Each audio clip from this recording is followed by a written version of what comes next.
I wanted to do a quick live for you guys because there's some big news that have come out. So, former President Donald Trump, he's been dealing with a lot of issues right now, but Donald Trump's attorney, Steve the Pitbull Sadow, has showed DA Fani Willis what yet again what yet again when he filed this brief that's asking Judge Scott McAfee to toss out, get this guys, 2 counts in the Georgia election fraud case. All right. So they're now arguing that the local Fulton County District Attorney Fani Willis cannot charge him with making false filings in federal court. And this may just be the first of Donald Trump's wins in court, as Donald Trump's attorney, Will Scharf, is now saying that they had a very good day in front of the Supreme Court, who are deciding on the legal immunity for the former president. Now, before I get into this, all I ask is that you guys take 1 second, hit the like button for the video. I really appreciate you guys. I also want to thank y'all for sharing these videos on Facebook and Twitter. I see we got a few folks coming in here on the live. We got Daniel Cox. God bless you as well. Thank you so much. We got Scabies. What's going on? Okay, guys, drop me a quick hello, hit the like button, say something, make sure we're good on the live. All right. So in a shocking turn of events, Judge Luttig, who is a conservative judge, and he's not necessarily a fan of Donald Trump. I'll just go ahead and say that.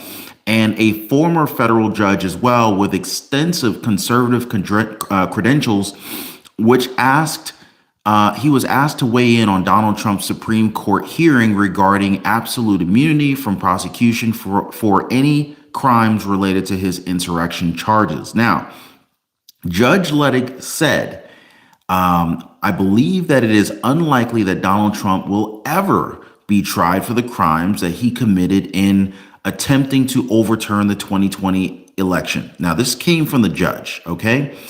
And like I said, I don't think that this judge is a big fan of Donald Trump. But anyway, so Judge Michael Luttig essentially says that he expects that Trump is likely to skate completely. And this is based on the 2 potential outcomes that Luttig sees from Thursday's Supreme Court arguments. And according to Republican strategist Stuart Stevens, this is all contributing to Donald Trump's grand plan to take the White House back in November. And it looks like they may have actually set a trap for Fani Willis, and it looks like she may have actually taken the bait, believe it or not. Now, remember, guys, this is Stuart Stevens talking. This is the guy, he's the former Republican political consultant who worked with many different campaigns for federal and for state office, including the presidential campaigns of George W. Bush, as well as Mitt Romney. So he definitely knows what he's talking about here. And according to him, the trial gives Donald Trump the benefits of renewed interest from voters and the media, with no burden on his team to have to try to increase campaigning or even come up with newsworthy event ideas. Smart, right? I mean, leveraging the courts. It's like, yo, you want to throw Donald Trump in court? Okay, fine. We'll go ahead and leverage this. We'll use this as free press, right?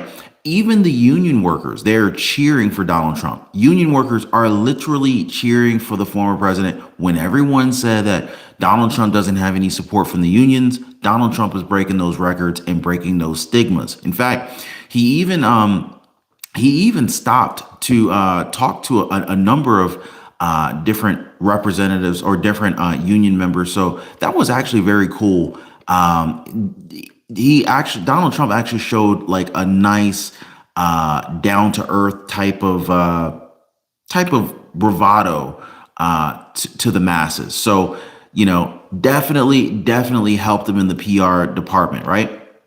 But like I said, even union workers that were cheering for the former president, he stopped at a New York construction site recently, and the workers were saying pretty much that they're all for former President Donald Trump. Even our allies are already preparing for a Trump second term. So get this, Germany, they're already waging a charm offensive inside the Republican Party.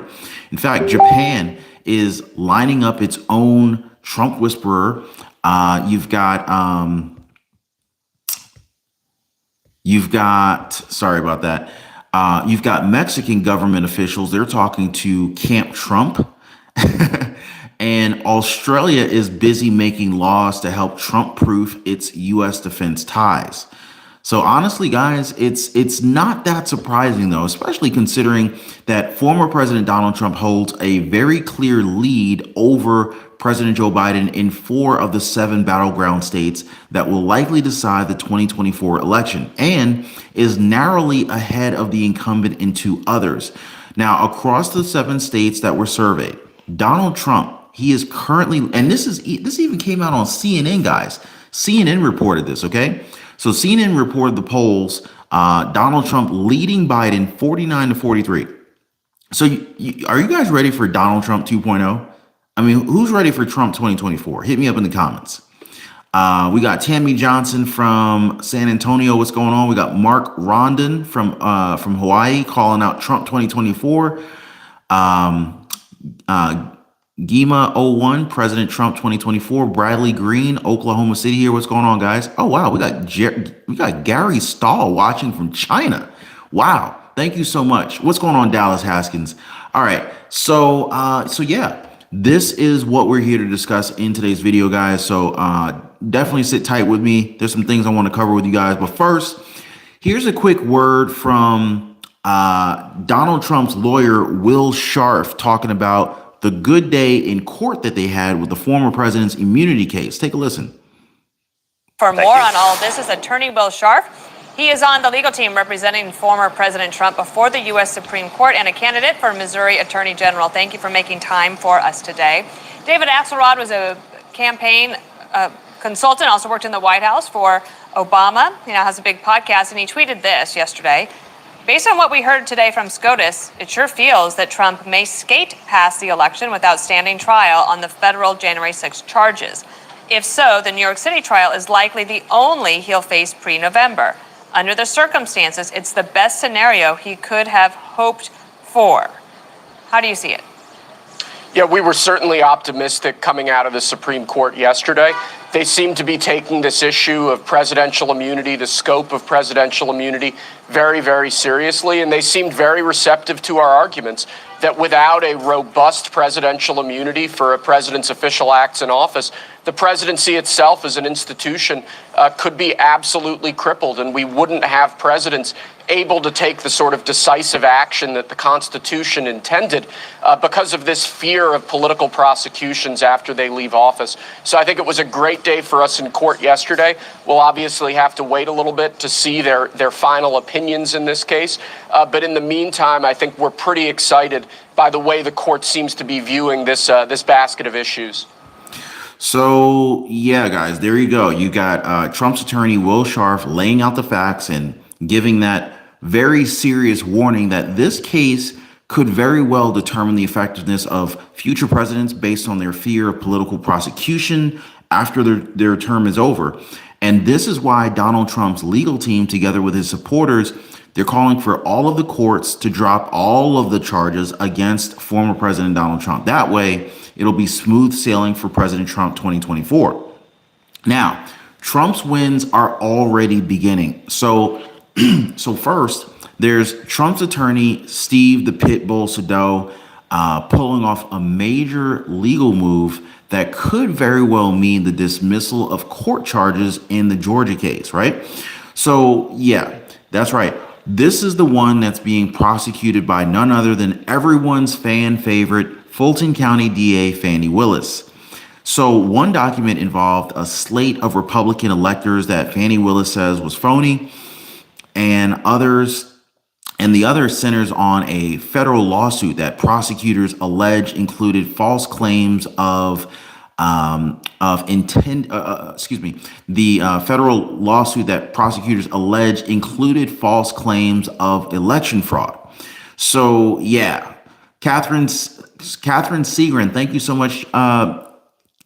There we are. Catherine Segrin, thank you so much, love, for the $1 super chat this evening. I totally appreciate you. God bless you. Thank you so much for the support on the channel. So in his filing, Steve Sadow, he argued that only the U.S. prosecutors can file charges related to documents in federal court. So this is why people are saying that the Pitbull is absolutely amazing, basically running circles around Fani Willis. And Donald Trump supporters are very glad to have the Republican presidential nominee. Yeah, this is a big win for Donald Trump, thanks to Steve Sadow. But like I've said in previous videos, they just keep throwing legal cases at Donald Trump, but our former president just keeps knocking them out of the park. And Donald Trump faces, count them, 4 indictments, including one in New York over this hush money payments situation where he's on trial. Stormy Daniels case, DA Alvin Bragg, Judge Juan Marchand, yeah, all of that, right? Then in Georgia, you got the Supreme Court Judge Scott McAfee. He has not yet set a trial date for Donald Trump and 14 co-defendants. You've got the former president facing 10 counts, including racketeering, related to his efforts to overturn his loss to President Joe Biden in the swing state. So yeah, that's where we are right now, guys. And get this, Judge Luttig's fear that Donald Trump may very well skate centers on the lines of questioning from the court's right-wing majority about special counsel Jack Smith's ongoing prosecution of Donald Trump. And as many observers have noted, those justices, they appeared largely disinterested in the question before them, whether Donald Trump's alleged crimes related to the insurrection constituted official presidential acts that are immune from prosecution after leaving office. And such a move would actually almost certainly push Donald Trump's trial until after the election. And if he wins, then of course he could simply, just kind of cancel the prosecutions himself. Now, Judge Luttig fears this particular outcome, but he also worries that even if Donald Trump loses the election, there may very well be 5 Supreme Court votes siding with Donald Trump's demand for immunity. Both outcomes would functionally end this prosecution. So it's basically like a win-win situation for Donald Trump, where if he wins, he wins. If he loses, he still wins. So kind of interesting how the Judge Luttig has come to this conclusion. And again, this judge doesn't even appear to be a big fan of Donald Trump anyway. Teresa Ottaviani, I really appreciate the love. Thank you so much for the $2 super chat. Teresa says, Trump 2024 LGB. All right, hashtag LGB. Thank you so much. God bless you. I totally appreciate your support. So last month, Judge McAfee dismissed 6 counts of violation of oath by a public officer, including 3 against the former president, saying those counts didn't spell out clearly how actions violated the law. So this looks like another trap that Fani Willis has fallen into. And here again, when asked about this new move from Steve Sadow and Donald Trump's legal team, a spokesperson for Fani Willis declined to comment.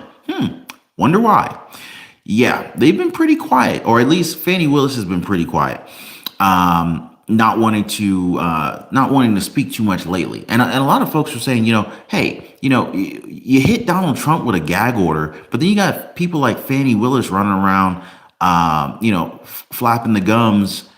Where's her gag order? A lot of folks are asking this question. Anyway, so critics say that Fani Willis is a product of DEI, and perhaps she may be in over her head here with Donald Trump's legal team effectively running circles around her. What do you guys think?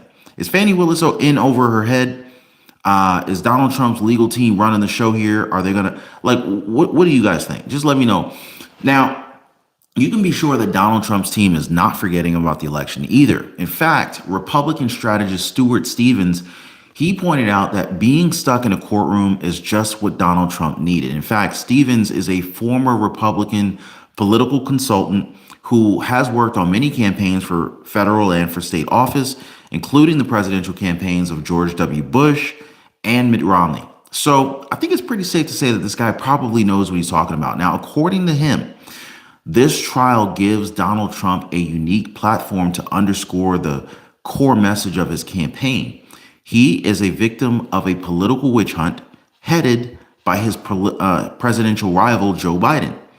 And now for the upcoming weeks, the presumptive Republican presidential nominee, he will be spending most of his time in New York City inside of a courthouse. But normally, if a candidate is absent from the campaign trail for a large portion of April and May in an election year, this would be a major setback for most people. But of course, Donald Trump and normal, Those two, Donald Trump's name and the word normal, they don't go together.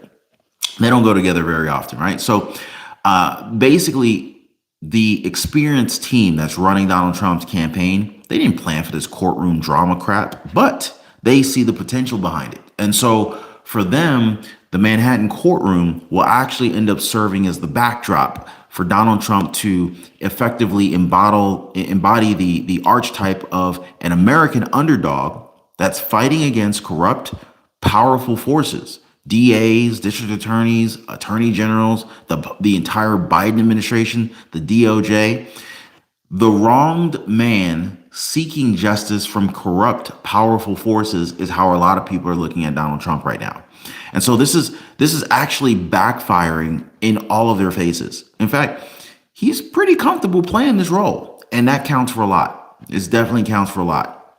So presidential campaigns spend a lot of time fine-tuning their schedules, figuring out the ideal number of events, where to hold them, and when. But with, what matters most here is actually creating a setting where the candidate can actually shine. I mean, if you look at George W. Bush's 2000 presidential campaign, for example, they often staged events at schools because education was his key issue as a Texas governor. And he knew the subject pretty well and was passionate about it.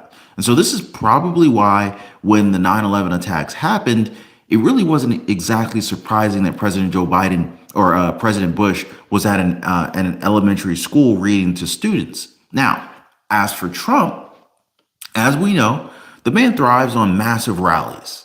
No one does a rally quite like Donald Trump, drawing the energy from the crowd, right? But these events, they kind of start to feel a little bit repetitive, and cable news networks don't necessarily want to cover them, like they used to. Now, they also don't spark as much conversation among voters. So now, in contrast, the trials, plural, that Donald Trump is dealing with, it gives Donald Trump the benefits of renewed interest from voters and the media, with no burden from his team to increase campaigning or spending to produce newsworthy events. I mean, basically every day that Donald Trump shows up for trial, it's a newsworthy event that they didn't even have to pay for. So you see how this worked out? Anyway, so what they don't often say about running for politics is that campaigns are constantly battling up against like tight schedules, limited resources, and the political map is just gigantic. It's enormous. But here's a little known secret. Sometimes where you campaign doesn't really matter as much as you think. So as Stevens pointed out, a courthouse, it could be as valuable as the swingiest swing district in the swingiest swing state. And in this sense, the New York trial, it not only presents an escape from traditional campaigning, but it also creates a unique strategic opportunity for Donald Trump. I mean, the Trump campaign, it's not focused on persuading people. It's all about like kind of really tapping into the anger and the dissatisfaction among his voters, among his supporters, and turning them to vote turning them into like wanting to vote as a righteous act of fury because they're pissed off, and not merely like a civic duty. So it's like another level of motivating the voters to get out there and show their support when the time comes, right? Now, if you believe that the deep state stole the last election, then the legal cases against Donald Trump, they could become further proof of the state's desperation to keep him from reassuming his rightful place in the Oval Office. Plus, with a less than inspiring Biden coalition in the mix, Donald Trump pretty much has a path to an electoral college victory. What do you guys think? I mean, if you look at it, Donald Trump's approach, it's not all that new when it comes to its reliance on mobilizing his existing base rather than expanding it. In this context, the indictments and the court appearances, they're almost a blessing in disguise. So Donald Trump, he's now framing his persecution as a fight against corrupt and largely non-white prosecutors. almost all of his prosecutors are non-white, if you think about it. It's kind of interesting how that ended up working out that way. I wonder why. Anyway, so Donald Trump, this is what he's dealing with. And this is the burden that he says is, he's carrying on his path to the White House. The judge overseeing Donald Trump's case, he's made it very clear that the looming election won't change the court schedule, but Donald Trump is still making it work. But in fact, I can already imagine the Biden campaign watching the trial and wondering, like, how is this guy still in the race? And it's a fair question. But as we all know, Donald Trump, he is very much still in the race and he can still win.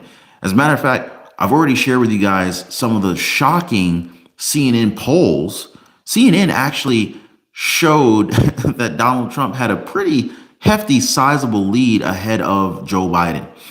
And it's even, and that's just like, Joe Biden versus Donald Trump. But it's even worse if you add in RFK Jr. The gap between these guys gets even bigger. By the way, if you guys haven't already, do hit the like button for the video. I really appreciate your support. Thank you guys, as always, for sharing these videos on Facebook and Twitter. Totally appreciate you guys. But yeah, this is what we're seeing. So like I was saying, Donald Trump, he's making the most out of all of this time in New York. He's actually from New York, so I'm not really too surprised at that. But ahead of his court appearance, the former president was able to actually stop and say hello to some union workers who were still hard at work on the job, but they still seem very, very thrilled to see Donald Trump. There's this one guy, Darren Gould, 58 years old. He's a general foreman carpenter from some part of New Jersey. And he said that he feels that Donald Trump is going to come back and he's going to get this country back on its feet. Now, I want to ask you guys, do you think Donald Trump's going to come back? And do you think that Donald Trump's going to be able to get this country back on its feet? Just let me know in the comments, guys. Now, he commented how some critics are saying that unions are not big for Donald Trump, but, well, they are. We got Robert in the comments saying, hey, Ron, you always put out a great understanding of the news. Thank you. You're welcome. I'm Lurking says, I'm surprised CNN even showed that poll. I'm surprised, too, because typically they side with the Biden camp. So I'm really actually surprised that they showed and spent quite a bit of time talking about how badly Trump was beating Biden's butt in the polls. Really a shocker for CNN. John Gardner says Trump will come back. Got a lot of you guys. Mark Rondon saying he will start it. Perfect Magic says, yes, Trump will. Doral says RFK will take away from both. All right. So he commented how some critics are not, some critics say that unions are not that big for Donald Trump, but this kind of clearly got disproved. He also said, maybe the top union brass aren't, but when you talk to the men on the construction site, they're all about Donald Trump. So rather interesting take from from several union members. But Prasad, who is a sheet metal worker, he said that he wasn't following Donald Trump's court cases, but that he felt that he was always trying to get him on to something, but doesn't change his mind about the former president. In fact, he says that Trump's good for the economy. The current administration right now, they're not doing a very good job. We have high inflation, and what's happening at the border, that's also crazy and it's ridiculous. So that was another guy on the site at the union, at this particular union site. But what can I say, guys? I mean, even U.S. allies are preparing for a second term for Donald Trump everywhere. U.S. allies, they're already taking steps to defend or even advance their interest in the event that former President Donald Trump returns to power in the November elections. Some former leaders have already contacted Trump directly, despite the risk of pissing off the election rival Democratic President Joe Biden. So you got Saudi's crown prince recently phoning Trump, called up Trump on the phone, while Hungary's prime minister and Poland's president met him in person in recent weeks. Guys, this is a big deal. This tells you what they're thinking overseas. British Foreign Minister David Cameron also held talks with Donald Trump last month at his Florida resort. He told reporters in Washington afterwards that his meeting was a private dinner where they discussed the Ukraine, the Israel-Gaza war, and the future of NATO. I mean, topics that you should be probably talking about with the next president of the United States, right? So, like campaign spokesperson Carolyn Levitt said, it looks like America's allies are anxiously hoping that President Trump will be reelected. Rather interesting comment there. So, and we're seeing it too in the polls, guys. The Bloomberg News Morning Consult swing state polls shows Donald Trump leading Biden by 7 percentage points in Arizona, 6 points in Georgia, 8 points in Nevada, 10 points in North Carolina. The Republican, 77 years old, he has also led his Democratic rival by 4 percentage points in Wisconsin, which is just inside the polls' margin of error. And Biden's own birth state of Pennsylvania, Donald Trump led the president by a single percentage point. And so, you know, while the president held a 2-point edge over Donald Trump in Michigan, but across the 7 states that were surveyed, Donald Trump, according to the CNN poll, led Biden 49% to 43%. So tell me what you think, guys. Like, do you feel like everything's coming up Trump? Let me know your thoughts. Let me know what you guys are thinking right now. Let me jump in the comments, see what you guys are saying. Gimel01 says the world is watching this debacle against President Trump, and most countries want an honest man of strength and commitment. Australia backs President Trump in 2024. Good job, Ron. I appreciate you. Thank you for the solid comment. Let's see. Lawanda Dix 2. Do you think Trump and Biden will debate? That's a good question. I think it may happen at some point. I think it'll somehow manage to be pretty staged, but I'd love to see that happen. Biden would get destroyed though, but yeah, I would love to see that happen. What about you guys? Anybody want to see a good Trump-Biden debate? That would be rather interesting. Let's see. Drawl says, I hope Trump gives us top 3% income earners another tax bracket, but no one else again. Let's see. Appreciate your comment. Thank you so much. Barbara Walsh says Trump was brilliant going to Harlem and to the union workers. Very smart move.